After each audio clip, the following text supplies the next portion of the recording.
सभी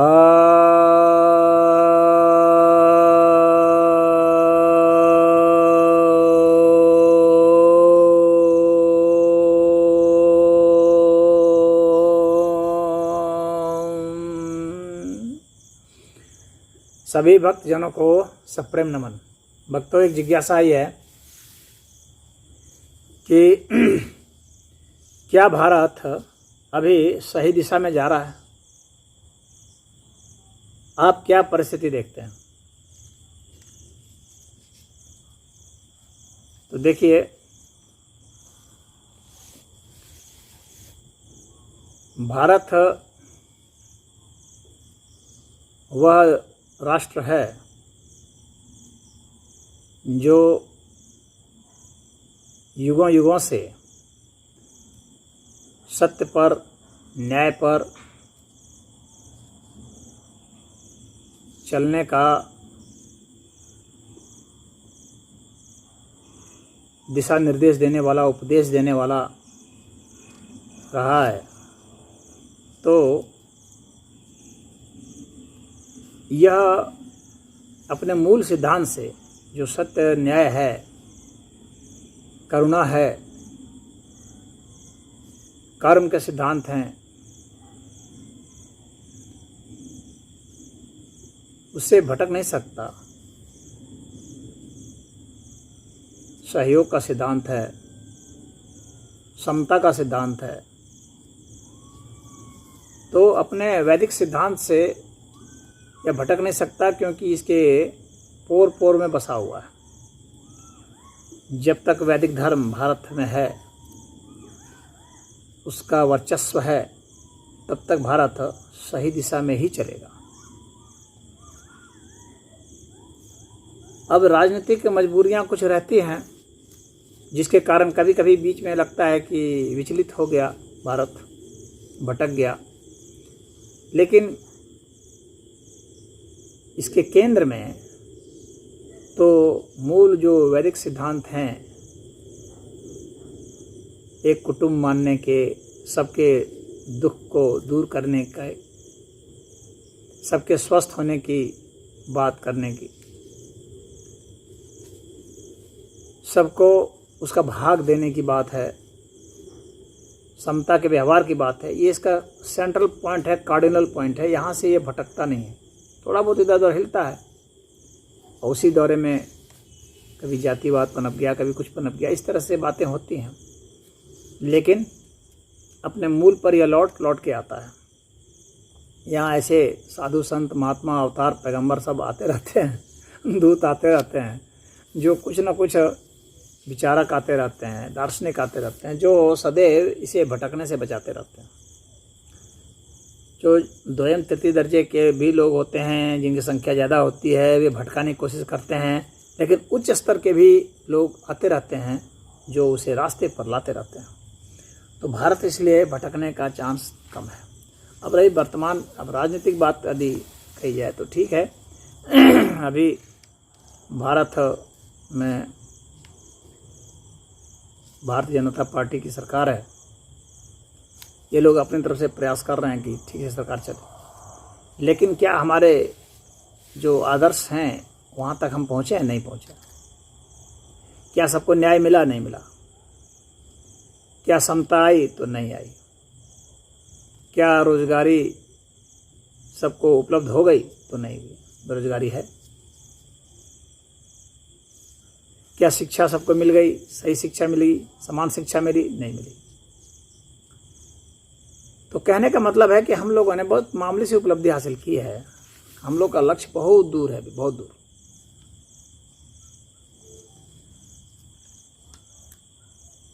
लोगों को हम रोटी थोड़ा बहुत खिलाने में समर्थ हुए हैं, पानी पिलाने में थोड़ा बहुत समर्थ हुए हैं,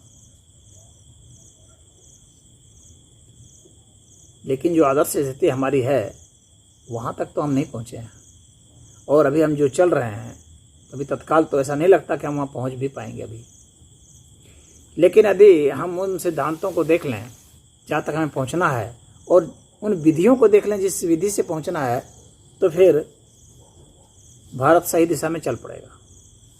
कैसे भ्रष्टाचार को दूर किया जाए। आए दिन भ्रष्टाचार के आरोप लगते रहते हैं नेताओं पर, तो अधिकारियों पर, उनके घर छापे पड़ते हैं, अरबों खरबों की संपत्ति का पता चलता है, खरबों का घोटाला पता चलता है। तो अभी तो हम बस रत्ती भर कुछ चल पाए, तो इतने हजारों वर्षों का जो इतिहास है वो अभी हमें रत्ती भर ही चला पाया। यही सच्चाई है। ना हमारे में अभी सामाजिक समरसता आई है, ना शैक्षणिक समरसता आई है, ना आर्थिक समरसता आई है, ना वैचारिक समरसता आई है। तो अभी हमें कहाँ न्याय मिल रहा है? अभी तो न्याय के मंदिर पर लोग दरवाजा पर जाके दरवाजा खटखटाते हैं, माथा पटकते हैं, पैसे फेंकते हैं, लेकिन कहाँ मिलता है? कुछ नहीं। अभी तो बस थोड़े बहुत प्रयास हो रहे हैं। तो अब प्रश्न उठता है कि ये थोड़े बहुत जो प्रयास हैं, ये शिकायत तो है, यह वस्तु स्थिति तो है, लेकिन अब हम यहाँ से कैसे जा सकते हैं आगे? समाधान क्या है? लक्ष्य हमारे पास निर्धारित है, स्थिति हमारे पास अभी विद्यमान क्या है पता है। अब हमें कैसे जाना है उस लक्ष्य की ओर, इस चीज़ को समझना होगा।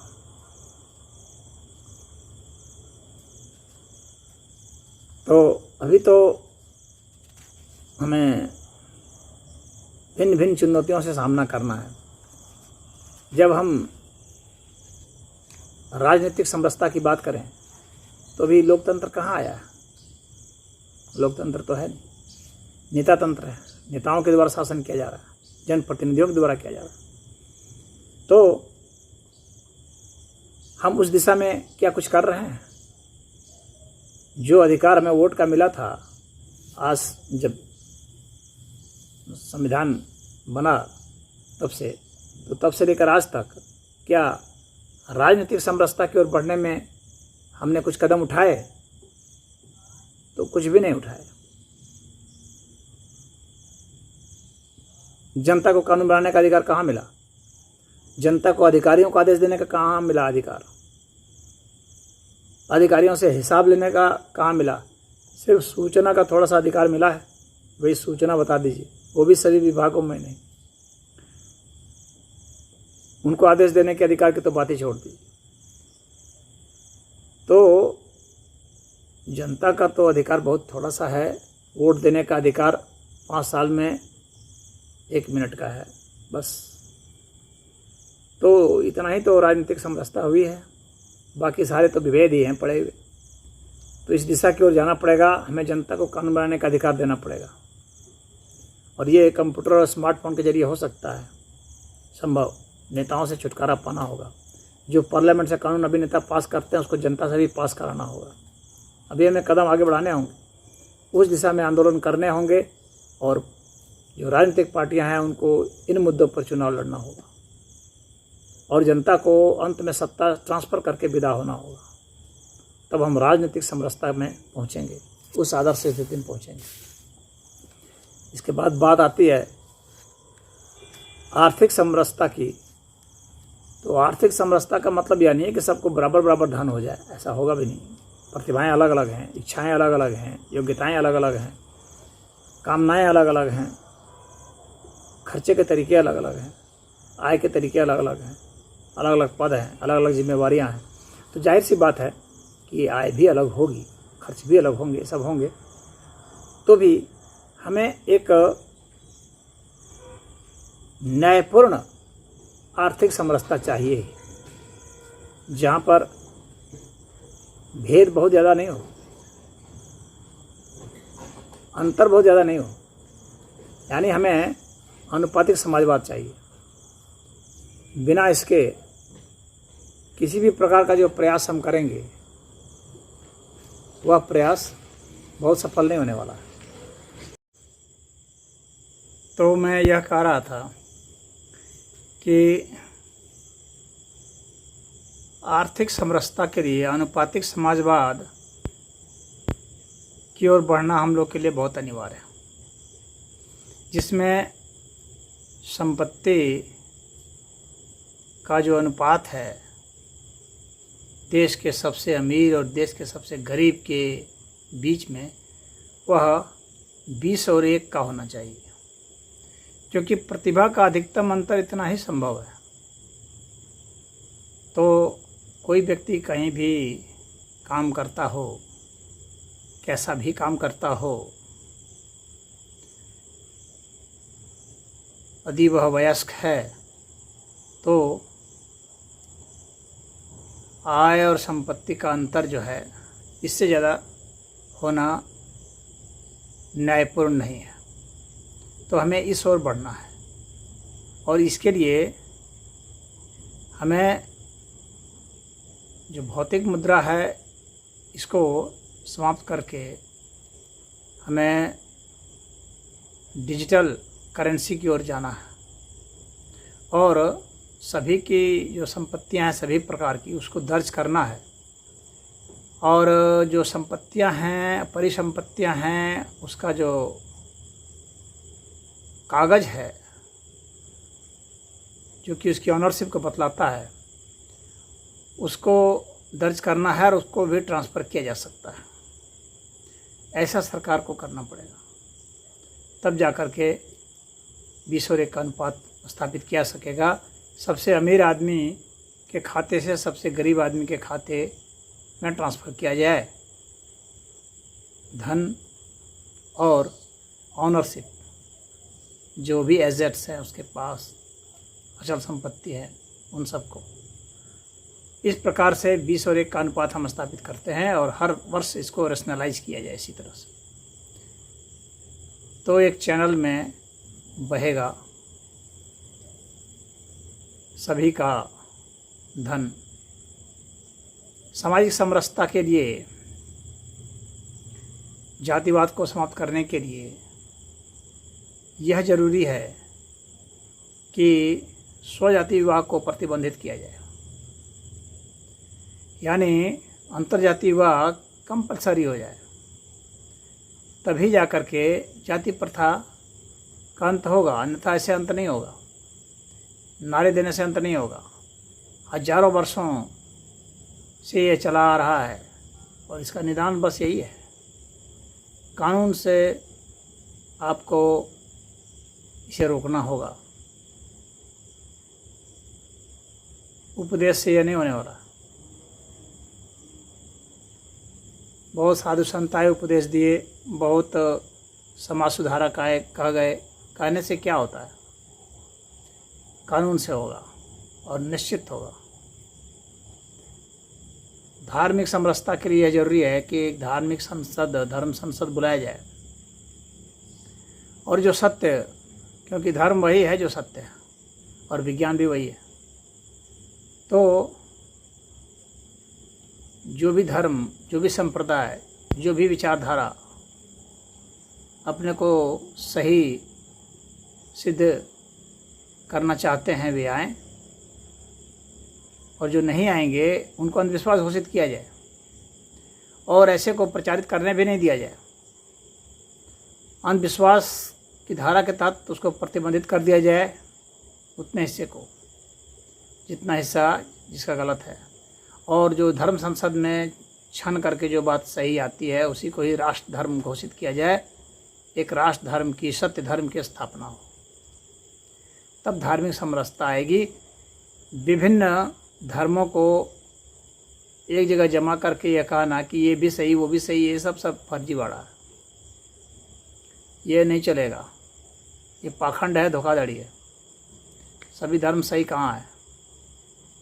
अगर सही है तो सिद्ध करें, क्या अर्ज है उनको सिद्ध करने में? प्रश्नों की बौछारों को झेलें, उसमें से जो सही सिद्ध होगा उसी को मान्यता मिलेगी। तो धार्मिक समरसता का इस तरह से संचार होगा, हम उस तरफ बढ़ेंगे।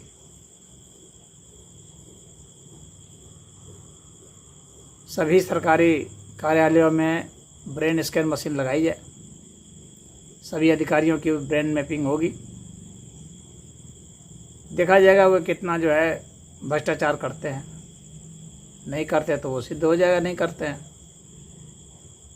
मशीन से उनके दिमाग के भीतर की हलचलों को आंक लिया जाएगा।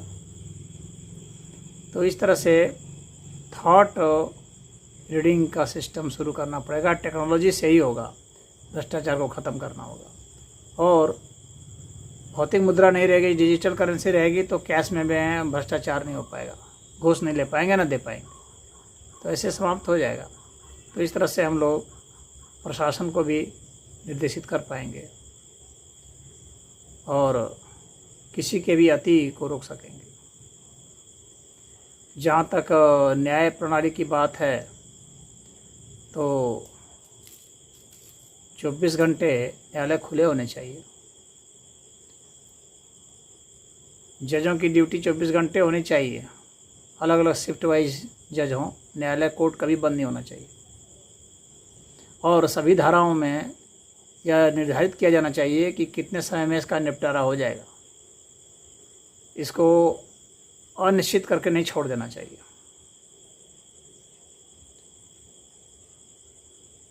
तो यह संभव होगा। और टेक्नोलॉजी का प्रयोग करना चाहिए गवाहों के लिए, गवाहों की सत्यता की जांच के लिए। जज के ऊपर भी टेक्नोलॉजी लगनी चाहिए कि वो कोई कुछ घपला तो नहीं कर रहे हैं। तो यह अनिवार्य है, तभी न्यायिक व्यवस्था, न्यायिक समरसता आ पाएगी, अन्यथा ऐसे नहीं आ पाएगी। तो यदि हम उसकी ओर बढ़ेंगे तो ठीक है। यदि हम बात करें तो भारत को विश्व का नेतृत्व करना है, तो भारत को विश्व में किस तरह से न्याय की व्यवस्था हो, इस पर ध्यान देना होगा। अपने लिए वीटो पावर मांगने की बजाय संयुक्त राष्ट्र संघ में भारत कहे कि वीटो पावर का सिस्टम ख़त्म किया जाए और कोई भी चीज़ बहुमत से और मुद्दे की जो सत्यता और निष्पक्षता और न्याय है उसके हिसाब से निर्णय होना चाहिए। और पूरे विश्व में जो मिलिट्री का जो आतंक हो गया है, मानवता के ऊपर बहुत बड़ा खतरा हो गया है, इस खतरे को दूर करना भी ज़रूरी है। सभी देशों ने बहुत खतरनाक हथियार बनाने शुरू कर दिए हैं और बना भी लिए हैं। युद्ध लगातार जारी है। कहीं न कहीं भारत को यह बतलाना पड़ेगा कि इतने पैसे हमें युद्ध में ख़त्म नहीं करने हैं, खर्च नहीं करने हैं। इतने मिलिट्री की आवश्यकता नहीं है। पूरे विश्व के लिए एक मिलिट्री होना ही काफ़ी है, ताकि लॉ एंड ऑर्डर सिचुएशन बरकरार रहे। किसी भी दो देश के मध्य में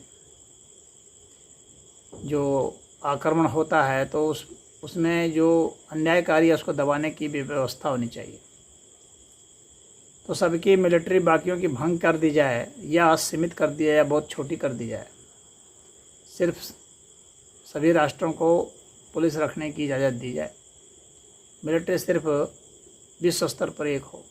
इससे धन भी बचेगा, खतरे भी घट जाएंगे, बहुत ही न्यूनतम हो जाएंगे और उस धन से हम लोग गरीबी का उन्मूलन कर सकते हैं पूरे विश्व से और लोक कल्याणकारी कार्यों में लगा सकते हैं। अपने युवाओं को हम लोग रोज़गार दे सकते हैं। तो यह जो है पूरे विश्व के लिए एक व्यवस्था होनी ज़रूरी है। पूरे विश्व के लिए एक नागरिकता भी चाहिए। कोई व्यक्ति कहीं भी जाके बच सके, यह व्यवस्था भी होनी चाहिए और उसकी सुरक्षा भी सुनिश्चित की जानी चाहिए विश्व स्तर पर। एक नागरिक की भी कीमत आंकी जानी चाहिए, उसके जान की भी कीमत आंकी जानी चाहिए और उसके लिए पूरे विश्व को एकजुट होकर के उसकी मदद करनी चाहिए और अत्याचारियों का दमन करना चाहिए। पूरे विश्व में कोई कहीं भी बच सकता हो और अभिव्यक्ति की आज़ादी सबको हो, स्वतंत्रता सबको हो, तर्कपूर्ण ढंग से किसी भी चीज़ को कोई उठा सकता हो, किसी की आवाज़ को दबाई न जाए। यह विशेष ध्यान रखा जाना चाहिए। तो हम मानव मात्र के कल्याण के लिए सोच सकते हैं, और तब हम समझेंगे कि भारत एक बेहतर दिशा की ओर बढ़ रहा है। अन्यथा सिर्फ हम आविष्कार करते जाएं और उसका लाभ जो है कुछ चंद लोग उठाएं, एक वर्ग विशेष उठाए, बाकी लोग को कुछ कुछ जीने के लिए चटा दिया जाए, तो यह ठीक नहीं है। ये न्यायपूर्ण व्यवस्था नहीं है, और इससे कभी भी समरसता नहीं आएगी और समाज में उथल पुथल होते ही रहेंगे, क्रांतियाँ होती रहेंगी, आंदोलन होते रहेंगे, उत्पात होते रहेंगे। उत्पात से बचना है तो सत्य और न्याय की राह पर चलना पड़ेगा, हिंसा सहयोग के रास्ते पर चलना पड़ेगा, असहयोग के रास्ते चलना पड़ेगा। तो इसमें इतना ही। ओम।